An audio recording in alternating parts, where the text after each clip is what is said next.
Paloma e Carla. Passamos, então, ao bloco 3, objetos, marcas e valores da moda no social. E aqui eu vou chamar a Adriana e o João, né, para dialogar com os autores. E o primeiro autor, né, eu vou chamar o Rafael Darós de Almeida, né, que aí ele apresenta, que é o trabalho dele, vai ser. Nós vamos inverter um pouco a ordem aqui, porque o Alexandre está entrando com a turma dele, então, questões de táticas. Vamos lá. Um prazer, Rafael. Obrigado, professora. Deixa eu tentar duas estratégias aqui. Ele é da Federal, Ana Paula, me ajuda aí, da instituição do Rafael. O Rafael é da CAD, do Instituto de Pós-Graduação em Administração. Esse artigo é do mestrado dele, que ele teve orientação minha e da professora Letícia Cassotti. Obrigada. E agora ele está fazendo o doutorado, dando continuidade aos estudos. Obrigada, Ana Paula. Vamos lá, Rafael. Vamos lá. Estou tentando duas estratégias aqui. Está indo. Está indo? Tá, foi. Foi, mas foi do jeito errado. Espera aí. Apresentar. Agora sim, né? Agora vocês estão vendo a minha tela. Bom, eu me chamo, boa tarde a todos, eu me chamo Rafael Darós de Almeida, eu lamento, eu não falo nada de italiano, e só um pouquinho, saiu aqui. Eu não falo nada de italiano, então vou ter que fazer essa apresentação realmente em português. Eu estudo na Universidade Federal do Rio de Janeiro. A professora, esse trabalho é resultado da minha pesquisa de mestrado. As doutoras Letícia Moreira Cassotti e Ana Paula Celso de Miranda são minhas orientadoras, né? Eu atualmente estou dando continuidade a essa pesquisa durante o doutorado. Sim? Como é que eu faço para passar desse modo? Ok. Vamos lá. Essa pesquisa foi patrocinada pela CAPES, que é a Fundação para a Pesquisa no Brasil. A gente agradece a colaboração do revisor para o artigo em português, com o Alexandre Florencio. E vamos falar da revisão teórica. Eu vou, dadas as limitações, eu não vou fazer com detalhe. Vamos lá. De acordo com Bourdieu, a religião desempenha um papel-chave na sociedade, né? As diferentes doutrinas da religião interferem diretamente no consumo, mas os estudos recentes têm demonstrado uma diluição desse poder religioso exercido pelas instituições. Então, a gente não pode estudar o tempo presente, inclusive levando em conta o mundo digital, apenas pelo modelo de Bourdieu, que viveu numa época anterior à nossa, onde esses recursos não eram possíveis.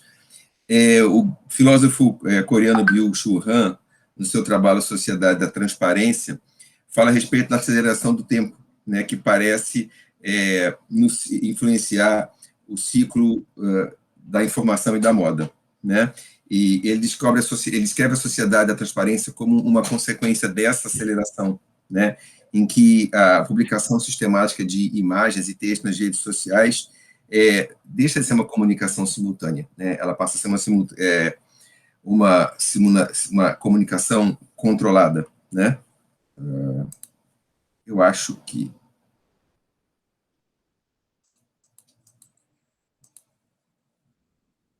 esse modo de apresentação está atrapalhando um pouquinho, mas vamos lá. O pentecostalismo chega no Brasil na década de 1910, e no começo era um movimento muito sectário e ascético. E isso contribuiu para que os seus fiéis desenvolvessem uma maneira própria de se vestir, até de se comunicar. a Igreja Evangélica Assembleia de Deus, a maior denominação evangélica do Brasil. Ela consta com mais, em 2010, no último censo, ela constava com mais de 12 milhões de fiéis, o que dá 6,46% da população brasileira, né? Embora, como todas as igrejas pentecostais de origem, ela originalmente fosse muito ascética e sectária, a marketização do campo religioso obrigou a Assembleia de Deus a flexibilizar as suas regras. E nós observamos que as regras impostas pela Assembleia de Deus aos seus fiéis dizem respeito, sobretudo, ao consumo de moda, e principalmente pelas fiéis do sexo feminino. Na revisão bibliográfica, nós constatamos que esses princípios que eles impõem aos seus fiéis dizem respeito, podem ser resumidos em 3 princípios, né? O princípio da feminilidade, o princípio da modéstia e o princípio da decência, que a gente vai tratar ao longo da pesquisa.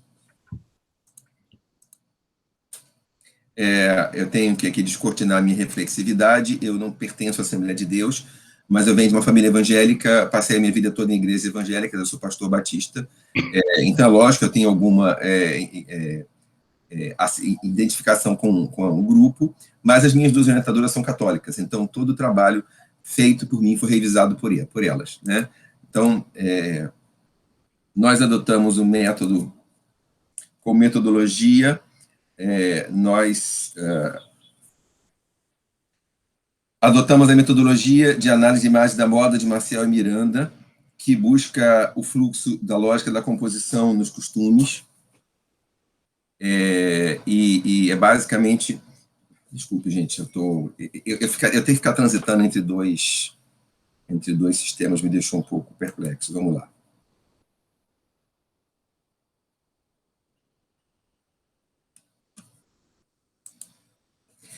Nós, então, adotamos a metodologia proposta por Maciel e Miranda, que segue uma lógica dos elementos de composição comum nos costumes, né? E foi composto com base no método de análise semiótica de imagens paradas de Penn, que trabalha com um conjunto de instrumentos conceituais e uma abordagem sistemática dos signos.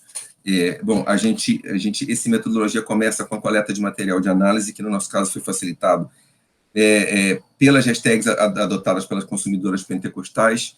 Então, a gente passa para procurar identificar elementos comuns presentes nas imagens, e aí o terceiro passo envolve a explorar as conotações de cada elemento, como eles se relacionam uns com os outros, e quais são os eixos culturais necessários para ler e entender esse material, né?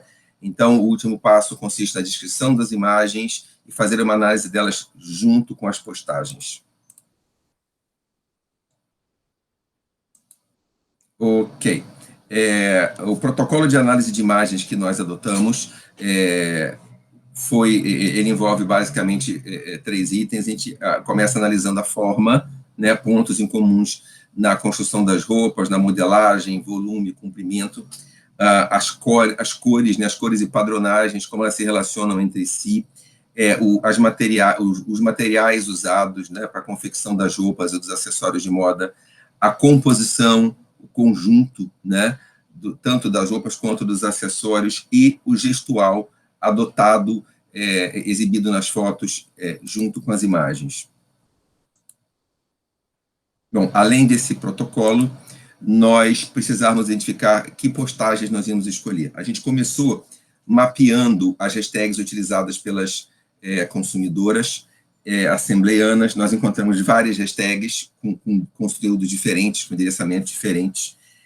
Identificamos que aquelas que possuíam o maior número de postagens eram ableianas e as assembleianas estilosas, mas as assembleianas estilosas tinham mais postagens individuais de consumidoras, né? As assembleianas estilosas tinham muita postagem de gente que não se identificava positivamente com a denominação e muita propaganda de fornecedores de moda, né? Bom, a gente então partiu para buscar no meio através dessas hashtags, quem eram as influenciadoras. A gente procurou entre elas influenciadoras que pudessem ser positivamente influenciadas pela igreja. Algumas delas declaram na própria identidade do perfil que elas são assembleianas, outras você identifica por fotos tiradas dentro da igreja, por alguma postagem, alguma indicação, algum vídeo. Nós selecionamos, então, 10 influenciadoras de diferentes estados do Brasil, com um significativo número de seguidores, e aí analisamos as postagens delas, 3.907 postagens. Então, nós selecionamos dessas 3 para serem analisadas e expostas no artigo, mas que eram representativas do conjunto, né? E essas postagens foram analisadas ao longo dos 3 princípios de moda, né? A negociação com a feminilidade, com a decência e com a modéstia.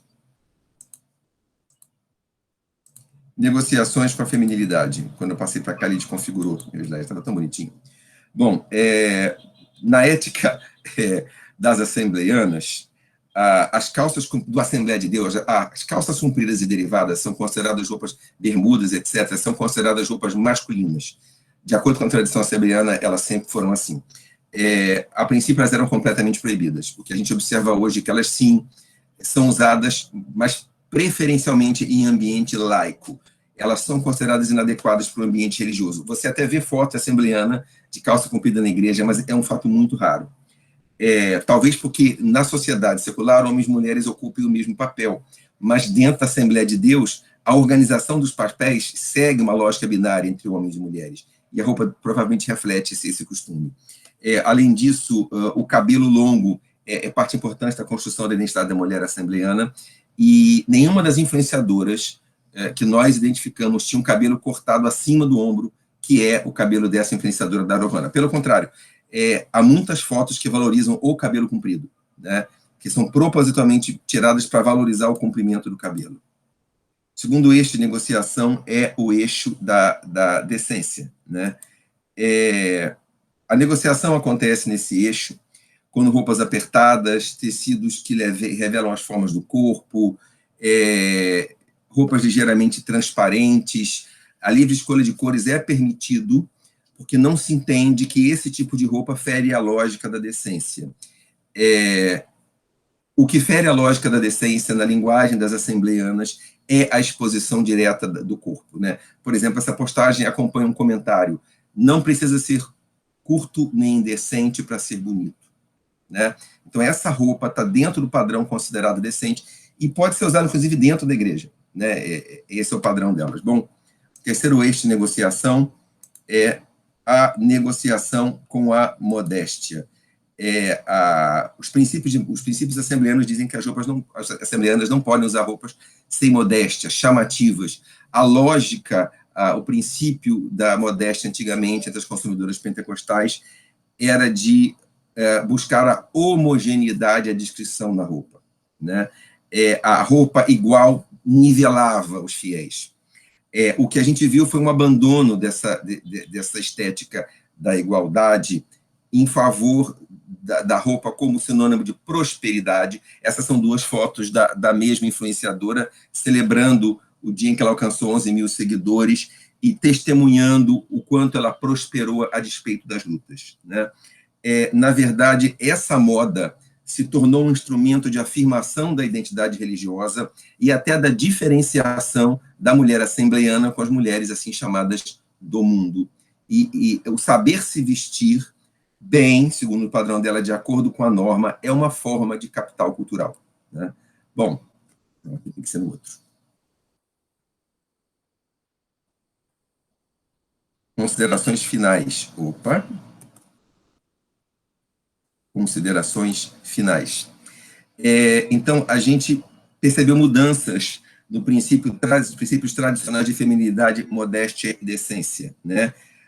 A gente percebeu uma intensa negociação desses princípios, ao mesmo tempo em que eles são defendidos, né? Ficou claro que há uma diluição do poder socializador da religião. A comunidade religiosa, como descreve Han, ela é mais diluída, né? A coesão é melhor. E nas postagens do Instagram, outra característica descrita por Han, não há muito espaço para crítica, pelo menos nesse grupo. A crítica, quando existe, ela é expressa pelo silêncio. A ausência de comentário é uma forma de crítica, mas o comentário que critica a postagem é uma coisa rara e não é muito bem vista. Como eu falei, essa comunidade não é tão coesa e tão controlada quanto à comunidade presencial. Aliás, um fato a observar é o seguinte: nós identificamos 3 resoluções oficiais da denominação que estabelecem os princípios de consumo da moda. As 3 foram votadas dentro do ambiente religioso, numa denominação, numa religião onde apenas os homens ocupam posição sacerdotal de autoridade. Então, as regras que regiam o consumo de moda das consumidoras assembleanas no século passado eram negociadas num ambiente masculino. No século XXI, a aplicação dessas normas, o consumo de moda, o hábitos, ele é negociado no ambiente virtual, sem a participação direta desses clérigos, desses sacerdotes. Quer dizer, a gente viu participações muito raras de alguém que se identificou como pastor, sem nenhum reflexo na discussão, né? Então, na verdade, o ambiente digital empodera a consumidora e torna essas influenciadoras digitais autônomas para negociar esse papel, né? Então, o capital cultural de moda promove negociações simbólicas no ambiente digital. Peço, eu concluo a apresentação. Desculpe, eu achei que eu fosse conseguir apresentar tudo organizado e desconfigurou, isso me deixou um pouco perplexo no começo. Agradeço pelo privilégio de participar desse encontro e confesso que foi um desafio.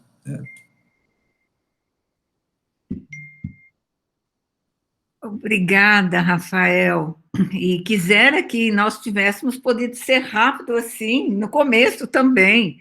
Foi ótimo, foi ótimo. Nós fizemos a inversão, né? Mas agora Alexandre Marcelo Bueno está de volta e vamos, então, contar com a apresentação dele em diálogo com a sua, né? Alexandre, você está aí? C'è, Sì. è connesso. Io lo leggo, però non so se si è allontanato un attimo. Io non l'ho visto. Sì, io lo vedo. Sì? Sì, però non... insomma, vedo la sua icona, vedo la sua fotografia. Oddio. Olá, vocês estão falando de mim? Eccolo, eccolo. Apareceu, Gente, vocês me apareceu. desculpem. Vocês me desculpem. Dopo Eu estou 4 aqui ore no... pensavo... Desculpa, só um instantezinho aqui. É que eu estou em aula e, perdão, gente. Gente, desculpa, eu estou ouvindo vocês falando aí, desculpa. Eu passei o link aqui para a sala de vocês, se vocês quiserem entrar, seria bacana vocês entrarem lá, rapidinho. Pronto, Agora desculpa, vamos gente. estender a um outro público. Pronto, exatamente. Deixa eu só Mas muito pegar aqui. bem-vindo. Gente, me desculpem mais uma Sì, vez. stanno Como falei para a arrivando professora. piano Sì, piano, stanno piano arrivando. Pronto. Deixa eu compartilhar minha tela.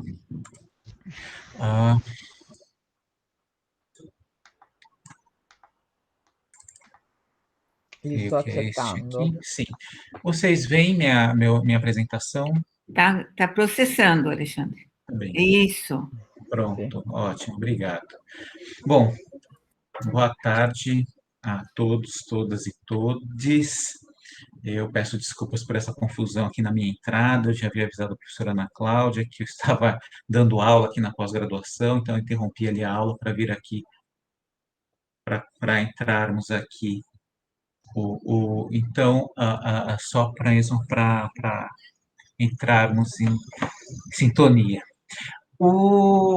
Peço desculpas por não apresentar também em italiano, mas eu pedi para uma orientanda fazer a tradução aqui, a Aurora, a quem eu agradeço publicamente. Estou apresentando aqui um trabalho que é da Fernanda Fontanetti Gomes e eu. Isso é parte do mestrado que ela desenvolveu e defendeu ali na Universidade de Franca, em 2019. Infelizmente, a Fernanda não pôde estar presente hoje, até porque, enfim, pelos condicionantes da vida, ela também já está realizando outras atividades para além do trabalho na universidade. Então, por conta disso, não foi possível contar com a presença dela hoje aqui. Queria também agradecer a professora Ana Cláudia pelo convite neste evento aqui. Eu tenho acompanhado desde as 11 horas da manhã, muito rico, uma edição fantástica da revista Dobras, não é? A primeira vez que colaboro com a revista, em termos de publicação, já tinha traduzido algumas coisas que a Tula havia pedido, na época que ela atuava ali no corpo editorial, mas é a primeira vez que eu apresento, que nós publicamos um trabalho. Eu também aproveito para agradecer essa acolhida também e o diálogo que foi realizado com os pareceristas e com a própria professora Ana Cláudia, para que tornasse o texto ali minimamente publicável, não é? Então, bom, basicamente, então, o título do trabalho são relações entre consumidores e marca nas redes sociais, questões de interação e sentido. Para quem não conhece, nós refizemos como recorte do objeto aqui a marca Riachuelo, no momento em que a marca estava se reposicionando, não é? Então, a Riachuelo já apresenta aqui uma nova nomenclatura e um slogan: seja você, seja feliz. Nós fomos observar aqui, por um lado, isso, o trabalho como um todo da Fernanda, foi o de observar essas transformações na significação e na construção da identidade da marca, e, por outro lado, em um capítulo específico aqui, que é o presente trabalho, como é que os consumidores interagiam com a marca e publicavam, digamos, uma espécie de simulacros ali do que as propagandas da marca mostravam para eles. Então, eu trouxe pouca coisa aqui em termos de escrita, porque o tempo é curto, não é? Então, na verdade, aqui a ideia justamente foi tentar pensar um pouquinho como é que a marca elabora a sua identidade, não é? E como é que essa identidade pode ser incorporada e repetida pelos consumidores, e aí no movimento, digamos, dialético, a própria marca ali se reapropria dessas manifestações visuais dos consumidores para integrar ali no seu próprio site. O corpus, de um modo geral, foi composto ali pelas campanhas publicitárias da Riachuelo, entre 2017 e 2018, quando ocorreu, como eu falei, o reposicionamento da marca, e também as postagens dos consumidores nas redes sociais, usando, então, algumas das peças que a Riachuelo vende, comercializa. E, para isso, nós usamos ali o modelo de interações e sentidos do Landowski, não é? Para justamente fazer esse entendimento a partir da ideia de programação, manipulação, acidente e ajustamento. Só reforçando novamente, entendendo que, assim, tudo isso faz parte, na verdade, de uma grande manipulação, mas que existe internamente ao discurso ali, tanto da propaganda como dos consumidores, simulacros dos demais regimes de interação, não é? Em relação, sobretudo, à questão do sensível, não é? Então, é só a ordem mesmo do simulacro, não é, digamos, uma enunciação em ato, por exemplo. E aí, de um modo geral, o que nós observamos é que, sim, esses vários consumidores, eles, de alguma forma, reproduzem ali comportamentos de modelos, por exemplo, e que modelos que estão presentes no discurso da propaganda, e que, de alguma forma, isso também já indica, digamos, uma forte adesão ali a esse universo de valores, ao estilo de vida criado pela marca e circulado por meio das propagandas. Então, aqui eu trouxe só algumas comparações muito básicas, não é? Então, nós teríamos aqui, de um lado, a questão da programação, onde a questão do papel temático é muito forte, sobretudo também a questão da rotina, das ações do dia a dia, não é? Digamos, de um certo automatismo. E aí nós temos aqui uma propaganda que foi veiculada na época do Dia das Mães, não é? Então, há um papel temático aqui muito consolidado, não é? Digamos, estereotipado até, e que, de alguma forma, ela também é, digamos, reiterada e retomada pela consumidora aqui, e, como eu falei, essa foto, ela é apropriada pelo site da marca, e ela faz aqui toda a comparação também com as peças aqui, indicando aquilo que outros consumidores podem adquirir para enfim, como um objeto de consumo, não é? Digamos, perpetuando esse ciclo de retroalimentação entre marca e consumidor, né? Por outro lado, nós temos aqui também, já na manipulação, trouxe aqui, como é uma imagem um pouco maior, eu tenho aqui essa questão, então, enfim, já sujeitos aqui nessa outra peça publicitária, né, que são mais, digamos, essa ordem mesmo dos modelos e tudo mais, com seus corpos perfeitos, cabelos escolados, enfim, e as roupas da marca. E, consequentemente, isso daqui já foge, digamos, dessa ideia do papel temático da programação, porque aí já há, digamos, um outro regime de sentido aqui, que seria mais da ordem, então, da manipulação, e que é rapidamente apreendida e reproduzida pelos consumidores, como é no caso desses dois exemplos. Então, nós temos aqui um consumidor que postou isso numa rede social, provavelmente no Instagram, que é a rede que a Fernanda utilizou, sobretudo, para fazer essa pesquisa. Então, ele já também, enfim, uma foto aqui um pouco mais trabalhada, preto e branco, enfim, uma pose, né, essa questão de olhar ali diretamente para a lente, então, uma interação direta, não é? Também numa ordem, digamos assim, de uma manipulação por sedução, por exemplo.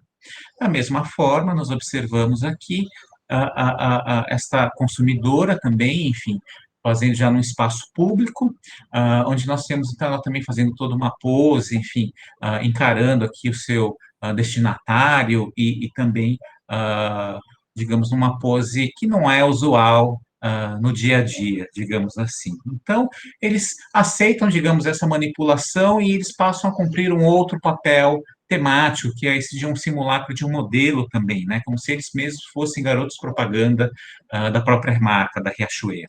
Né? E aqui a estrutura ela é a mesma, não é? Em relação à marca se apropriando das fotos e já indicando diretamente aqui as peças que o consumidor pode comprar rapidamente. Por outro lado, nós temos também aqui no regime de ajustamento essa questão, digamos, como Landowski fala, do ajustamento dos corpos, não é, desse contato direto entre sujeitos ali numa enunciação em ato, que aqui é, obviamente, na ordem do simulacro somente, não é? E, da mesma forma, nós entendemos que ocorre esse fenômeno, nesse caso aqui das duas consumidoras, eu não sei se elas são irmãs gêmeas, creio que sim, mas também aqui postando, digamos, como se fizessem parte desse universo, não é? Como se fossem também não só consumidoras, mas também modelos da marca, e também numa interação entre os corpos aqui, apontando para essas possibilidades e adotando, digamos, esse estilo que a marca veicula aqui, então, por meio dessa propaganda também.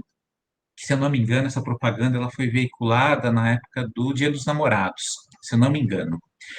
E, por fim, nós temos aqui a questão do incidente, ou melhor, incidente não, do acidente, não é? Que eu trouxe aqui duas imagens de propagandas da Riachuelo, enfim, que eles aparecem aqui em relação a uma outra propaganda em que ela mostra ali jovens se divertindo em Las Vegas, ali num cassino, não é? Com caça-níqueis, por exemplo, então é uma, digamos, figurativização daquele arquitante Joker, né, de que fala o Landowski, mostrando aqui, digamos, os riscos, as apostas, enfim, mas ao mesmo tempo já numa chave mais eufórica desse arquitante, não é? Porque aí percebe-se aqui os jovens comemorando, provavelmente devem ter ganhado ali algum prêmio, mínimo que seja, mas já mostrando, digamos, um lado mais eufórico dessa questão do acidente. E aí nós temos, então, nesse caso, nós entendemos que a questão do acidente aqui, ele ocorre, por favor, sem nenhum juízo de valor, mas ele ocorre justamente no momento em que o consumidor ele vai se apropriar de uma outra maneira, digamos, dessa proposta de contrato da marca com o consumidor. Né? Então, o que nós vemos aqui é uma modelo no site com o vestido e aqui um consumidor utilizando o mesmo modelo, fazendo a mesma pose, mas de alguma forma quebrando também, rompendo com esse contrato, apresentando um uso muito mais subversivo, inesperado dessa proposta da marca. Aqui também ocorre o mesmo, não é? Porque aí a consumidora aqui usando uma camiseta que aparentemente seria para um público masculino, que tem, digamos assim, uma figurativização também um pouco mais agressiva, um estilo rock and roll de ser, não é?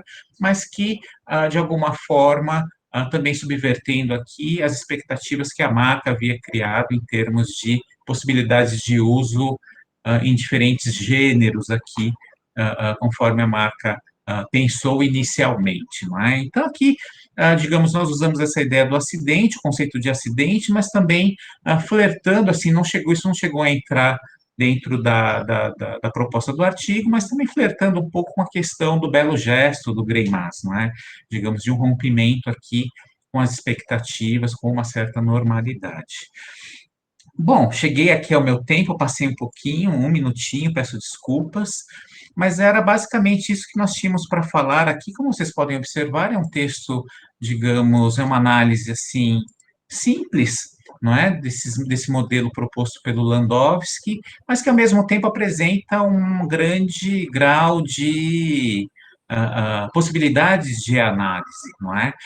Obviamente, o texto ele apresenta algumas outras discussões ali, mas eu acho que para a apresentação que foi proposta aqui hoje, ela é mais suficiente para apresentarmos aqui as linhas gerais do nosso artigo. Tá? Muito obrigado mais uma vez pela atenção, e professora Ana Cláudia, muito obrigado mais uma vez pelo convite. Obrigada a você pela apresentação, e vamos lá. Ladies first, Adriana primeiro. Eu aceito, boa tarde. Eu tenho uma aula para entrar, então eu aceito ser primeira, sim, por questões de conveniência. Muito bem. Então, boa tarde, colegas, boa tarde a todas e todos. Deixa eu colocar meu cronômetro aqui. Antes de tudo, só uma correção. Minha cotutela em Bolonha foi com o professor Francesco Martiani. Mas você fez o curso dela, não? Eu tive a oportunidade de conversar com a professora Sapozzato e trocamos uma ideia sobre o meu trabalho, foi muito bom também. Aliás, ela fez aniversário, acho que ontem, se não me engano, pena que ela saiu, né? Senão a gente dava um parabéns coletivo aqui. Muito bem. Então, vou começar pelo trabalho do Rafael. Rafael, gostei muito de ler o seu trabalho. Na minha tese, que foi orientada pela professora Ana Cláudia, que ela mencionou no começo, eu investiguei a saia e a calça, o uso da saia e da calça, e como isso tem relação, para além do óbvio, com uma oposição entre masculino e feminino. Não importa se vão ser usados por homens ou por mulheres. E uma lacuna grande do meu trabalho é a questão desses códigos de vestuário religiosos, né? Porque realmente não tive como abordar esse ponto naquele momento. Então, a leitura do seu trabalho me interessou muito também por conta disso. É um trabalho muito bem estruturado, além de tudo, né? Traz uma boa fundamentação teórica, explica os critérios e tudo mais. É sempre muito bom a gente acompanhar trabalhos assim. Eu já de cara queria resgatar um comentário que a professora Sapozzato fez a respeito da modéstia, né? Que modéstia que é essa, né? Qual o critério para definir? No teu trabalho está muito claro que é a modéstia conforme essa prescrição, né? Dada pela denominação religiosa. Sim. Mas é interessante notar também que, a partir do momento em que essa modéstia ela é colocada, por exemplo, em termos de comprimento, de transparência ou não, ela dá muita margem para essa negociação, que eu acho muito interessante, isso que você investigou, e ela também permite que essa modéstia seja alocada, digamos, em algum aspecto e não em outro. Então, se eu estou fazendo esse comentário a partir do seu trabalho só, né, para fundamentar melhor o que eu vou dizer agora, eu teria que investigar mais a fundo, mas me parece, em um determinado momento, que essa modéstia se deve a gênero, e não, por exemplo, a uma modéstia né, de classe, de ostentação de riqueza e tudo mais, que eventualmente talvez nem interesse para a denominação. Assim como outras questões, né, quando a gente pega, por exemplo, a questão da caridade para a denominação católica, é uma caridade muito localizada também, né? Não é uma localidade assim que possa ser, digamos, servir de base para uma política pública mais geral, né? Então, só para dizer que isso não é um privilégio, né, da denominação da qual você fala no seu trabalho. E então, assim, isso permite que essa modéstia seja negociada, né? E com relação às fotos que você mostrou, com os casos que você trouxe, eu achei muito interessante, especialmente em relação à primeira e à segunda, como a gente tem uma verticalidade que é muito mais da ordem do masculino, né? E no caso da primeira foto, aquela moça encostada numa pilastra de ferro, de uma plataforma, de uma balsa, é uma presença masculina, de uma ideia de masculino muito forte em relação a ela. Eu diria que é fálico, né? Para além de todas essas polêmicas de fálico que existiu, que aconteceu essa semana. Né? Então, quando a gente observa essa materialidade, essa topologia, ou essas formas que estão no cenário em que essas mulheres escolheram tirar suas fotos, a gente acaba tendo ainda outros efeitos de sentido, né, para todas essas negociações que elas estão fazendo ali. Né? Então, apesar delas tentarem seguir alguns preceitos dessa modéstia, que é de gênero, que a denominação prega, por outro lado, elas estão afirmando valores que são muito da ordem do masculino, né? De poder, de sexualidade e tudo mais. E eu não sei se você conhece uma série que passa na Netflix chamada Greenleaf, você conhece? Depois você me conta. Minha esposa tem mais paciência para assistir a série completa do que eu. Eu assisti alguns episódios, eu conheço, né? Então E, você assim, sabe do que eu estou falando, né? Mas a realidade das igrejas muito grandes é parecido com aquilo ali mesmo. Mas tá bom, pode continuar. Não, o que me interessa muito nessa série é que a série é uma igreja neopentecostal americana, né? É uma família, tem o pastor, a esposa dele, as filhas e tudo mais, aí tem todas umas questões. É uma série que se passa numa comunidade, principalmente de pessoas negras, né? Se vê muito poucos brancos, isso é muito interessante, dentro do contexto dessa televisão ocidental, muito que chega aqui pra gente. Mas uma coisa que eu observo por exemplo, tem uma personagem que é gorda, e ela usa roupas decotadas e vestidos justos, né? Dentro de uma igreja que prega essa questão da modéstia, apesar de todo o dinheiro e do luxo que circula ali. Mas eu acho interessante nessa série é que essa personagem, ela não é assim a representante gorda que a gente vê em outros produtos que buscam dar uma, digamos assim, vou tratar com diversidade. Não entra em questão o fato dela ser gorda ou não. É uma mulher gorda que veste roupas justas e decotadas tranquilamente, sem que ela seja um caso, né? Ela não é um caso específico ali para marcar uma diversidade, né? Então, eu acho que isso acaba tendo um pouco a ver também com a segunda foto, né? O modo à vontade com que aquela mulher mostra o seu corpo, né, sem nenhum problema, enfrentando várias questões, né, sobre a forma do corpo ideal. Então, o seu trabalho me despertou muitas questões. E aí, em relação à análise da campanha da Riachuelo, apresentada pelo Alexandre, eu fiquei pensando, Alexandre, já venho pensando há algum tempo nessa questão dos regimes de interação da relação da publicidade com os consumidores, né? E com tudo que se fala da publicidade. O que eu vejo é o seguinte, né? A gente tem hoje tanto plataformas, por exemplo, as redes sociais, que permitiam uma relação mais da ordem do ajustamento do que da programação ou da manipulação, e não só as plataformas, como o que é derivado delas, um tipo de comunicação que é muito mais íntima, que força uma intimidade que não existe. Né? Então, é uma linguagem muito mais informal, o uso das figurinhas, dos emoticons. Só que o que é extremamente frustrante, pelo menos em algumas situações em que eu sou a consumidora e preciso me comunicar com essas marcas, é que quando você procura se comportar como um sujeito, no sentido de um sujeito que é destinado por um objeto de valor, ou seja, você deixa de exercer um papel temático, um papel programado, esse ajustamento se fecha completamente, né? Então, é um simulacro de ajustamento que é unilateral, entendeu? E que, né, quando você poderia, na verdade, digamos, puxa, que bacana, melhorou a comunicação, então agora a gente pode interagir com as marcas de acordo, sendo sujeitos mesmo, isso não acontece.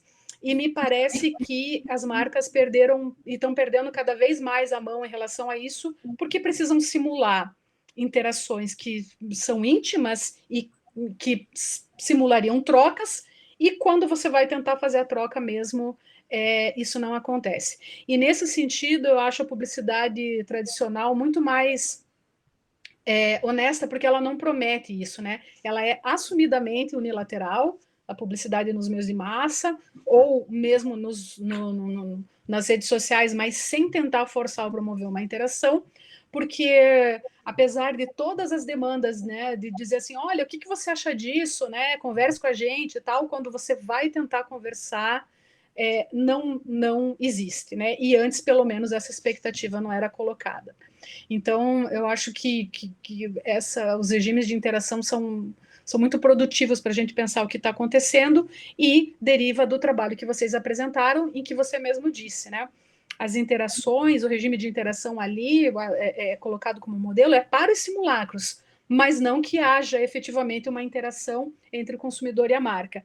E quando o consumidor interage, ele interage com a marca, mas unilateralmente, ele interage com a publicidade da marca e não com a marca, né?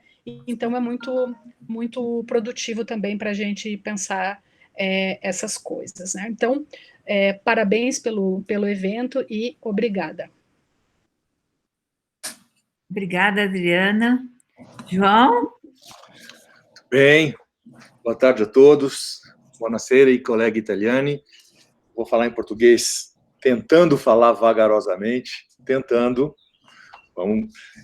Ana, eu agradeço muito o convite, agradeço por ter participado, por ter tido a chance de ler mais detalhadamente todos os trabalhos, ou quase todos. Foi realmente muito, muito enriquecedor ver como os estudos da moda estão se desenvolvendo, né? Eu que não sou diretamente ligado ao universo da moda, é importante ver como é que essas conexões todas se desenham, e eu fiquei muito feliz de ver, né, principalmente a operacionalização da semiótica de uma maneira tão produtiva, né? Eu gostei muito de ver, e gostei muito dos trabalhos, dos dois trabalhos agora que Rafael e Alexandre apresentaram. Eu vou começar falando um pouco do trabalho do Rafael, e complementando o que a Adriana já colocou, não vou retomar os mesmos temas, mas fazendo até algumas indicações, Rafael, que já que você continua na pesquisa, talvez possa te iluminar alguns caminhos de análise, de pensamento, algumas coisas que talvez possam fazer sentido. É claro que eu vou falar sempre pelo meu olhar, da minha atenção com relação à leitura do seu trabalho, e o que me chamou imediatamente a atenção foi a questão das negociações simbólicas, entender exatamente o que significa negociar nesse universo religioso, né? É claro que ao falar de negociação, nós estamos pressupondo a existência de uma posição intermediária entre o sagrado e o profano, ou entre o ambiente da igreja e o ambiente mundano. Quer dizer, esse estar entre, de alguma maneira, é que vai definir o caráter do que é negociado, do que é negociável, e quais são os parâmetros que vão determinar a negociação. Um primeiro aspecto que eu acho que me chama a atenção é que, ao negociar, eu necessariamente tenho que assumir algumas constrições, algumas restrições, né, que o ser religioso implica, dentro da modalidade da religião que a gente está falando. Né, você trouxe a religião pentecostal, a religião evangélica, mas se você olhar nas outras religiões, a gente também tem o mesmo tipo de constrição. Quando a gente pega a católica, por exemplo, né, a gente aprende desde pequeno que é mais fácil um camelo passar pelo buraco de uma agulha do que um rico entrar no céu, né? Quando você pega, sei lá, as protestantes mais de cunho americano, mesmo europeu, eu acho que Weber tem um trabalho muito interessante quando ele vai tratar da ética do capitalismo, né? Ele vai tratar da ética protestante e do espírito do capitalismo. Que relações são essas? Ou que tipo de disciplina que a religião impõe ao desejo, às relações sociais, e de que maneira isso pode ser produtivo, isso pode ser benéfico ao desenvolvimento do capitalismo. A sociologia alemã vai recuperar a mesma coisa depois para o judaísmo, né? Então, você tem, de qualquer forma, essas restrições que moldam as constrições dos desejos, as constrições sociais, as constrições relacionais né, que o estar entre a igreja e o mundo pressupõe. Então, eu acho que compreender este lugar da negociação talvez possa te ajudar a entender como é que você negocia, por exemplo, a feminilidade, que a princípio é uma negociação, né, vestimentar, né, as mulheres, né, têm determinadas vestimentas dentro da igreja, podem ter outras fora. Então, talvez o pensar entre possa ajudar, de alguma maneira, a delimitar melhor esse campo do que é a negociação. E eu acho isso, talvez, possa te trazer algumas visões interessantes, né? Um segundo elemento que eu acho que a gente também pode pensar é: será que eu não devo olhar também as negociações de uma perspectiva mais sociossemiótica? Porque eu acho que aí sim, talvez você possa ter uma outra leitura das negociações de uma maneira, por um ângulo, pelo menos, que você não está abordando. Porque se a gente pensar na sociossemiótica, a negociação, né, negociar, é estritamente ou fundamentalmente da ordem da manipulação. Né? Ou seja, é nesse regime fundado pela intencionalidade, né, estabelecido nas competências modais dos interactantes, é que se pressupõe o negociar, é o reconhecer o outro e a competência modal do outro que permite que se negocie e, portanto, que se estabeleçam os processos de manipulação. Então, eu inicialmente pensaria nessas negociações num regime de manipulação, até porque, né, se a gente olhar as relações entre a igreja e o mundo, né, há uma não descontinuidade dessas coisas. Não é exatamente uma continuidade, nem é uma ruptura, mas uma não descontinuidade entre esse eixo que se estabelece no estar entre igreja e mundo. Né? Depois, o regime da manipulação, ele tenta dar sentido, dar significação ao transitar entre um lugar e outro. Né? Ou seja, é fazer crer que essas regras, elas não estão sendo rompidas independente do lugar onde eu estou. A espacialidade, né, que te coloca dentro ou fora da igreja, ela subsume, ela traz em si um fazer crer que eu estou cumprindo com as regras, que eu não estou negando as regras, que eu não estou rompendo, né, com os limites básicos. Então, eu acho que também dá para se pensar algumas coisas. Mas eu também não sei se essa manipulação é uma manipulação pura, talvez ela seja uma manipulação mais voltada, talvez, para uma manipulação consensual, porque à medida que eu começo a estabelecer essas regras, eu vou cair no regime da programação, do me vestir dessa maneira, do me portar dessa maneira, do ser modesto dessa maneira. Até o ser modesto é interessante, porque quando a gente fala de moda modesta, né, quando a gente viu na discussão anterior, a gente estava falando muito a moda modesta é cobrir o máximo possível do corpo. Né? Quando a gente fala de modéstia aqui, nós estamos falando só de não ser exagerado, de não usar muitas cores, de não ter, né, muitas coisas que chamam.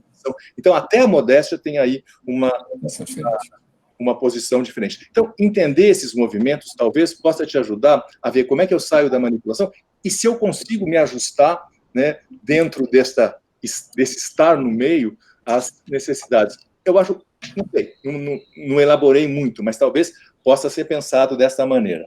Né? E uma terceira questão que eu acho, talvez, que seja relevante é que as redes sociais, elas impuseram uma visibilidade do dentro e do fora que não existia antes. Eu conseguia antes, né, ou se conseguia antes, estar na igreja de uma determinada maneira, estar fora da igreja de uma outra. As redes sociais impuseram uma visibilidade do estar entre que não existia antes. Então, entender que visibilidades são essas e que necessidades são essas que o tornar visível, né, pelas redes sociais impõe, também pressupõe alguns ditames, porque será que eu sou obrigado a manifestar a minha religiosidade nas redes sociais? Eu não posso ser nas redes sociais de um jeito diferente? Né? Se eu sou obrigado a manifestar as minhas convicções religiosas, o que ela significa na minha vida privada? Então, essas questões do tornar visível, do permitir que seja visível, é uma das compreensões também interessantes a serem pensadas, a serem refletidas para poder entender. E eu sempre me veio à cabeça aqui uma questão passada aí nos 2 anos, né, em que a gente via, por exemplo, né, notícias de todos, né, várias notícias de que grupos evangélicos, grupos de traficantes do Rio de Janeiro invadiam os templos do candomblé, destruíam os templos candomblé, porque eles agiam segundo as diretrizes das suas igrejas evangélicas, eu não sei quais eram, né, das suas igrejas. Ou seja, de que maneira esta vida pessoal fora da igreja também reflete os valores que a igreja passa, né? Então, eu acho que esta questão do estar entre, do mundo dentro, do mundo fora, do profano e do sagrado, ou do religioso e do secular, vai te ajudar, talvez, a entender alguns caminhos. Mas, de qualquer forma, eu gostei muito do seu trabalho, eu acho o seu trabalho muito potente, eu acho que tem muitas coisas interessantes, enfim, quero continuar lendo os desdobramentos que você vai fazer, que vocês vão fazer, né? A Paula também tá junto aí, né? Que vocês vão fazer daqui para frente. Muito bem. Alexandre, eu também gostei muito do seu trabalho, eu acho que você faz uma leitura muito interessante dos regimes de interação do Landowski nas propagandas da Riachuelo. Me chama a atenção algumas coisas, né, que talvez também eu acho que a gente pode dar uma discutida. Quando a gente fala em regime, né, principalmente quando a gente fala em regime de sentido, né, nós estamos pensando em descrever a maneira como os indivíduos, né, se colocam no mundo, se portam no mundo, se relacionam, como a gente se coloca e como a gente interage com os outros e como a gente interage com as coisas e como a gente interage com a gente mesmo, né? Isso pressupõe as interações e, portanto, isso determina os regimes de sentido, né? Eu acho que esse é um ponto importante de partida para as análises de Landowski.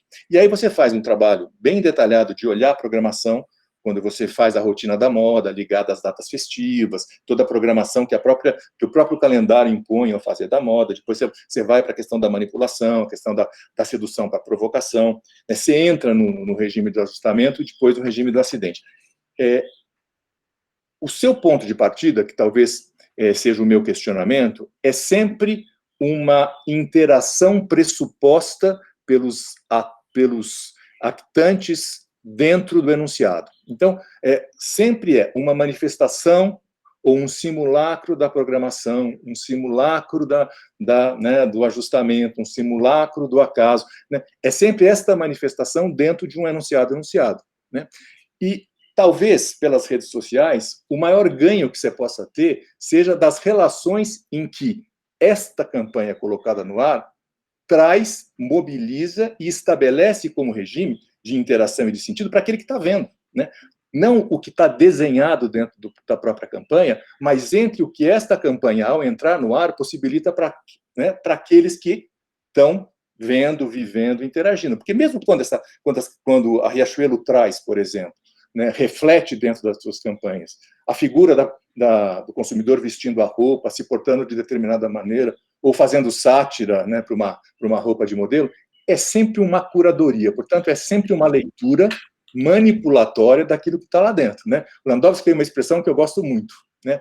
Não é um diálogo, no fundo é um monólogo a dois, né? Esse fala, aí eu vou lá, recupero o que esse aqui falou, o que me interessa, e trago para dentro do discurso, trago para dentro do enunciado. Então, talvez, como desdobramento, entender, e eu acho que este é o grande potencial das redes sociais, eu concordo com a Adriana, eu acho que sempre, né, as marcas tentam trabalhar essa interação de uma maneira controlada, programada, né, na maior parte do tempo possível, mas usa a manipulação, sim, difícil chegar no ajustamento, eu acho que tem um controle das marcas, mas esta interação entre a publicidade e quem está sujeita a ela, e que tipo de relação esta interação propicia, ou seja, pensar não um enunciado, mas um enunciado em ato, um enunciado em situação, como a Ana Cláudia colocou, talvez possa dar um outro fôlego para a análise e te trazer outros elementos que possam ser interessantes. De qualquer forma, eu acho que você tem uma análise muito consistente, é um trabalho, né, muito bem desenvolvido, gostei muito de ler, né?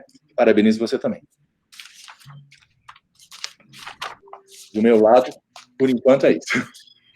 Bom, vamos à roda de breves respostas, Rafael e Alexandre.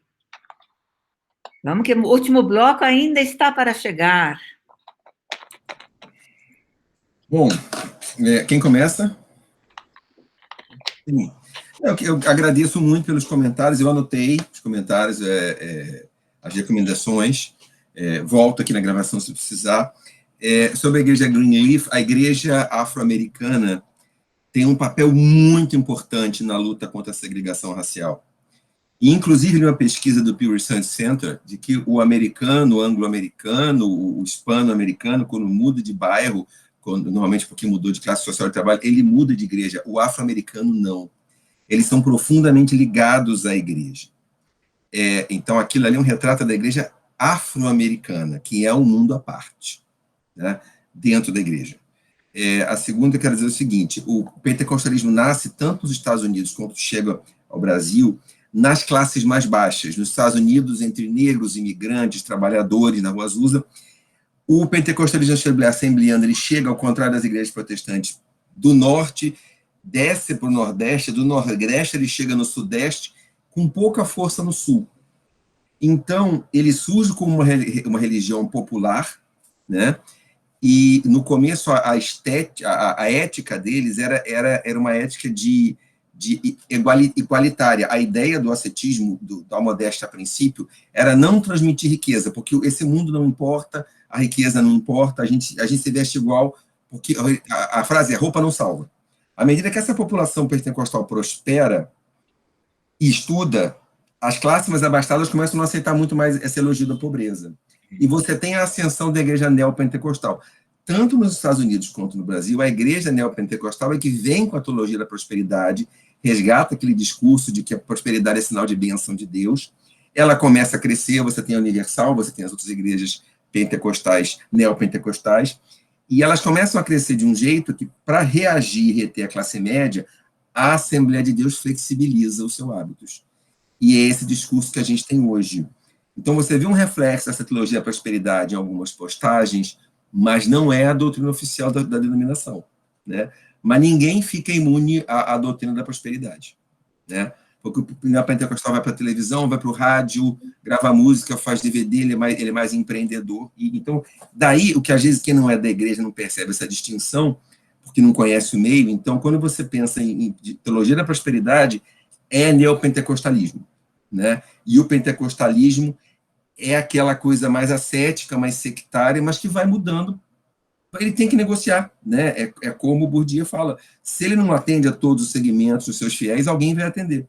Então, ele muda para atender esses fiéis, né? Eu agradeço os comentários, o resto depende de pesquisa, né? Eu quis fazer esse esclarecimento. Do que vocês falaram, eu acho que só o que cabia essa resposta o que eu tinha para responder a isso. Muito obrigado mais uma vez. Obrigado.